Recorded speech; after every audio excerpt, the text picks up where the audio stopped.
నమస్తే అందరికీ. ఈరోజు మనం భగవద్గీతలో 4వ అధ్యాయం యొక్క 41వ శ్లోకం గురించి తెలుసుకుందాం.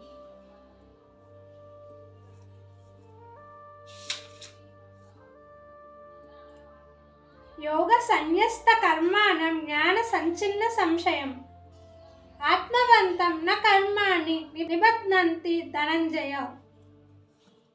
పూర్వ శ్లోకంలో చెప్పుకుంటూ వస్తున్నాం కదా, భగవద్గీత ఇస్ ద బెస్ట్, అంటే భగవద్గీత మనకు మార్గదర్శనం చేస్తుంది అని చెప్పి. అలా భగవద్గీత యాజ్ ఇట్ ఈస్, అంటే ఎలా ఉన్నది అలా ఫాలో అయిన వాళ్ళు జీవితంలో ముందుకు వెళ్తారు, జీవితంలో ముక్తిని పొందుతారు, మోక్షం పొందుతారు, కర్మఫలాల నుంచి ముక్తి పొందుతారు అని చెప్తున్నారు. అంటే జ్ఞానం వల్ల లైఫ్లో క్లారిటీ వస్తుంది, అలాగే ముందుకు వెళ్తూ ఉంటాము. మన ప్రాబ్లమ్స్ అనేది పెద్ద మ్యాటర్ కాదు, వాటికి సొల్యూషన్ ఈజీగా దొరికేస్తుంది అని మన జీవితంలో ఉన్న సందేహాలు కూడా భగవద్గీత జ్ఞానంతో మనం తీర్చేసుకుంటూ ఉంటామంట.